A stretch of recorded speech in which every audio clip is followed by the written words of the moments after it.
इथल्या दादर कबूतरखान्यासाठी जैन मुनी राष्ट्रीय संत निलेश चंद्रजी यांचं आता टावरमध्ये जनजागृती अभियान सुरू झालेलं आहे।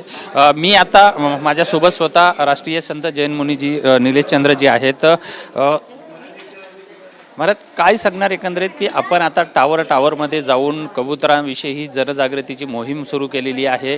कशा पद्धतीने ही मोहीम आहे आणि आपली पुढची दिशा कशी आहे? माझ्या समाजाला संघटित करण्याचं कार्य मी करत टावरमध्ये जीव द्या आणि गोरक्षासाठी प्राणी रक्षणासाठी मी टावरमध्ये जात आहे की दादरमध्ये विशाल मला पुन्हा बसणार ना दादरमध्ये मी कारण 20 दिवस अल्टिमेट दिलं होतं मंत्री लोकांनी ते काय ते आज महिना झाला का त्याचा तोडा निघाला नाही। बस आता पुढची मी टावरमध्ये जाऊन मी आधी माझं मी उपोषणाला मी दादरला बसणार आहे।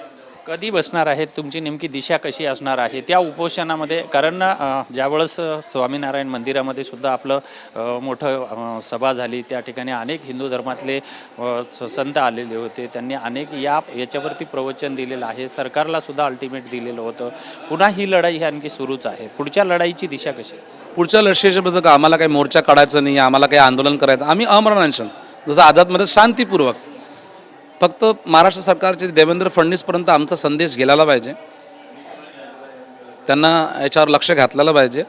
काही मंत्री लोक त्याचं दुर्लक्ष करत आहेत कारण की इलेक्शन येत आहे ना, पण आम्ही तो दुर्लक्ष करणार नाही कारण की आमचा धर्म आहे तो जीव द्या, गोरक्षा, प्राणी मात्र कल्याण। आणि तो मराठीचा विवाद जो महाराष्ट्रामध्ये होत आहे, काही पोस्टर लावल्या गेले, मराठी लोकांना काही अधर्मी बोलत गेलं, आम्ही एक अंक घेत आहे की बिल्डिंगमध्ये जाऊन आणि संकल्प करून महाराणा प्रताप आणि छत्रपती शिवाजी महाराजांचा फोटो प्रत्येक टावरमध्ये लावू आणि टावरच्या मागं जय महाराष्ट्र करून और जय जिनेंद्र करून हा अभियान आम्ही चालू करणार आहे। आपण आता बोलत असताना एक आव्हान केलेलं आहे की राज ठाकरेंनी सुद्धा भेंडी बाजारामध्ये जावं आणि त्या ठिकाणी मराठीमध्ये असा भेदभाव करू नये। आता ही मराठीची भाषेची जी लढाई आहे ही सध्या आम्ही स्वतः पुढे घेऊन जातो। बघा, मराठी भाषेत आम्ही मराठी तर बोलणारच आहे ना, आम्ही मराठी बोलणार आहे। आणि आता ते बघा तुम्ही मुंब्रामध्ये एका दिवसात किती कबरे उभे झाले आहेत, ते मेन्शनच पहिले तर राज ठाकरेंची अविनाश जाधवनच ते पहिले ते काढलं होतं, आता का बरं चूप आहे? मस्जिदवरचं भोंग्याचा निर्णय तुम्ही काढला होता, राजसाहेबांनी काढला होता, हनुमान चालीसा राज ठाकरेंनी काढला होता, पण आज ते चूप का बरं आहेत?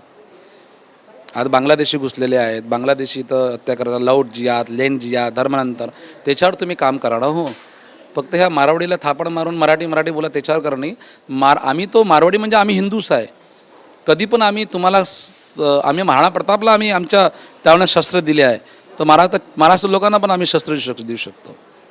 महाराष्ट्राच्या याला महाराष्ट्र आमचा कर्मभूमी आहे आणि कर्मभूमीचा सन्मान करणं, महाराष्ट्रभूमीचा आदर करणं हा प्रत्येक भारतीय आणि महाराष्ट्रीयन माणसाचा कर्तव्य आहे। निश्चितच जे मंगलप्रसाद लोढा जे आहेत आपले मंत्री होते, सुरुवातीला त्यांनी आपल्याला पाठिंबा सुद्धा दिलेला होता, मात्र इथून पुढच्या लढाईमध्ये ते आपल्याला कुठं दिसत नाहीये। बघा, त्यांनी तर सुरुवात मी त्या मुनीचीचं समर्थन सरच वाचलंच आहे, त्या विषयावर मी काही बोलणार नाही। एक जैन समाजाचे एक ते मंत्री आहेत आणि राज्याचे मंत्री आहेत, त्याच्या विषयावर मी त्यांच्या विषयामध्ये काही बोलणार नाही। माझं लक्ष फक्त देवेंद्र फडणवीस मान्य ज्याने गोमाताला राज्यमाता घोषित केलं, एकनाथ शिंदेकडेच माझं लक्ष आहे, कारण की जो गोमाताला जर राज्यमाता घोषित करू शकते तर तो कबुतरावर काही निर्णय काढू शकते।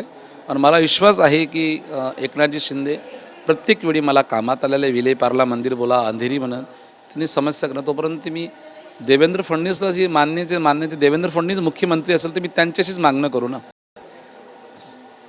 निश्चितच, कारण ज्या पद्धतीची लढाई चालू आहे कबुतरांना वाचवण्यासाठीची, कारण आपण केंद्रात बघितलं तर हिंदू धर्मांचं सरकार आहे, महाराष्ट्रात बघितलं तर हिंदू धर्मांचं सरकार आहे, अनेक हिंदू धर्मांच्या धर्मावरती हे का आणि आपला कबूतरखाना ज्यावेळेस वाचवण्यासाठी आपण इतक्या दिवसापासूनची लढाई करतोय, तर त्या ठिकाणी कुठेतरी आपणाला कानाडोळा केला जाते का, असं वाटतंय का? बघा, महाराष्ट्रामध्ये 3 वर्षाच्या मुलीवर बलात्कार झाला, काही निर्णय निघाला, मालेगाव माझं क्षेत्र आहे, माझं गोरक्षाचं मूळ केंद्र आहे, 3 वर्षाच्या मुलीवर बलात्कार झाला, काही निर्णय निघाला नाही निघाला।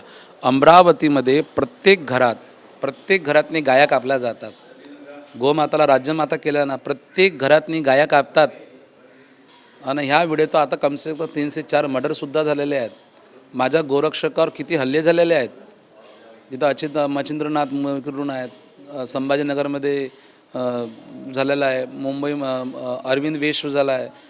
पण आमचे जे गोरक्षक कसं का बरं मरतात? आम्ही गोमातेसाठी लढतो ना, तर 2 संख्या मात्र कबूतर नाही, आमचं जीव द्या, कबूतर नाही आहे जीव द्या, गाय आणि कबूतर। आणि जो भाषावाद चालू आहे कबूतरच्या नावाने, कबूतर गो बॅक मारवाड और मारवाडी गो राजस्थान, हा महाराष्ट्र थोडी हम तो छत्रपती शिवाजी महाराजांना आम्हाला आणलेला आहे. आम्हाला छत्रपती शिवाजी महाराजांना व्यापार करायला आणलेला आहे की महाराष्ट्राला तुम्ही सम्मिलित व्हा, महाराष्ट्राचं भाग्य तुम्ही उदय करा. आम्ही क्षत्रिय आहेत ना, तर मी छत्रपती शिवाजी महाराजांच्या राज्यातनी जे अन्याय होत आहेत, ज्या ज्या अन्याय होत त्यात ते आमचा हा राजस्थानी समाज सहभागी राहील. पण आत्ताच का अन्याय होतोय असं वाटतंय तुम्हाला? कारण सगळीकडून आपली सत्ता आहे, सगळं सरकार आपलं आहे, आत्ता अन्याय का होतोय आणि संतांना का रस्त्यावरती यावं लागतंय? पुरे आता काही शस्त्र आले, पुष्कळ संत आले आहेत ना. अजून माझी अखिल भारतीय संत समितीची माझी मोठी बैठक आहे. 200-300 संत महात्मा जे एकत्रित होणार आहेत, ते गोमातेसाठीच ना. आता इलेक्शन आलं आहे ना, इलेक्शन आलं, ह्या लोकांना कोंबडी आठवण येते, ह्या लोकांना भाषा आठवण येते, ह्या लोकांना कबूतर आठवण येते. आता आम्हाला हे मूर्ख बनू शकत नाही. आता आम्ही अलर्ट झालेलं आहे. आमची वोट बँक आम्हाला माहीत पडली आहे. BMC में वही राज करेगा जो कबूतर खाने खोलेगा. सरकारला काय आव्हान कराल आपण? मान्य देवेंद्र फडणवीसजी जे आहेत ते त्यांनी याच्यावर लक्ष घालावं आणि जे कबूतरखाने आहेत त्याच्यावर उचित निर्णय काढावा, त्यांची रक्षा आणि संरक्षण. मान्य अशी गोष्ट आहे की तुम्ही 2 घंट्याची तुम्ही दाना टाकल्याची परमिशन दिलेली आहे, तुम्ही दादर कबूतरखाना का बरं तुम्ही दोघं ताडपत्रे का बरं काटत नाही? प्रत्येक जागा दाना टाकत आहे, माझे कार्यकर्ता दाना टाकत आहे ना, तर दादरचं का बरं नाही? तर दादरचे ताडपत्रे खोला ना तुम्ही 2 घंट्यासाठी, काही फिल्डिंग लावा त्याच्यामध्ये. याच्यावरती जी तुम्ही आता जे आंदोलन करणार आहे, ते म्हणजे जी ही जनजागृती करून, तर त्याची तारीख कधी घोषित करणार आहेत आणि त्या तारखेमध्ये नेमके तिथले महत्त्वाचे कुठले मुद्दे घेणार आहेत? बघा, महत्त्वाचे मुद्दे 2 आहेत. गोरक्षकावर हल्ले झालेले आहे, त्याच्यावर काही निर्णय करावं. जितने जैन मंदिर आहे त्यांचं आरक्षण करावं. बरोबर, विलेपार्लाचं मंदिर तुटलं, अंधेरीचे मंदिरचे लॉक लागले, ते अजून ते काय म्हणतात त्याला, ते पुण्याची बोर्डिंग विकल्या गेली. उद्या तर आमचे मंदिर कसं राहा, आम्हाला सनातन बोर्ड हवा. जिनालय आणि शिवालय याची सनातन बोर्डची घोषणा करावं आणि प्रत्येक जैन मंदिराच्या रक्षणासाठी आणि संरक्षणासाठी आणि संघ जीव द्यायसाठी उचित काहीतरी कानून यांनी काढला पाहिजे. मी एक मुद्दा शेवटचा प्रश्न घेतोय की मराठी भाषेसाठी छत्रपती शिवाजी महाराज आणि महाराणा प्रतापांचं फोटो जो आहे हे आपल्या दारावरती, मंदिरामध्ये, दुकानामध्ये लावावा आणि मराठी भाषेसाठीचं एक अभियान जे आहे हे आपण चालवणार आहेत असं सांगितलेलं आहे. बघा, हा भाषावाद हे राजनीतिक लोक काढतात ना. आमची महाराष्ट्र जनता भोळी जनता आहे. मी स्वतः मराठी आहे, महाराष्ट्रामध्ये घुमतो. तो यांना म्हणते की मराठी लोकांचा अपमान करतात. आम्ही अपमान नाही करत. आता मी ते आमचे महाराष्ट्राचे आराध्य देवता आमचे छत्रपती शिवाजी महाराज आहे आणि ज्या भूमीवर आम्ही जन्मलेलं राजस्थानमध्ये, ते मेवाडची भूमी, ते महाराणा प्रताप आहे. म्हणून आमच्या बिल्डिंगमध्ये, प्रत्येक बिल्डिंगमध्ये आम्ही महाराणा प्रताप आणि छत्रपती शिवाजी महाराज लावू आणि टावरच्या मागं जय महाराष्ट्र आणि जय जितेंद्र जरूर असं लिखू आम्ही. निश्चितच हे होते राष्ट्रीय संत निलेश चंद्रजी आणि येणाऱ्या काळामध्ये आम्ही या ठिकाणी निश्चितच महाराष्ट्रातला मराठी आणि हिंदी भाषेचा वाद जो आहे हा संपवण्यासाठी आम्ही आता छत्रपती शिवाजी महाराज, महाराणा प्रताप यांचे फोटो लावून मराठी भाषा ही बोललीच पाहिजे हे अभियानसुद्धा चालवणार असल्याचं त्यांनी सांगितलं आहे. व्हिडिओ जर्नलिस्ट प्रेम म्हात्रेसह विजय गायकवाड, TV9 मराठी, मुंबई.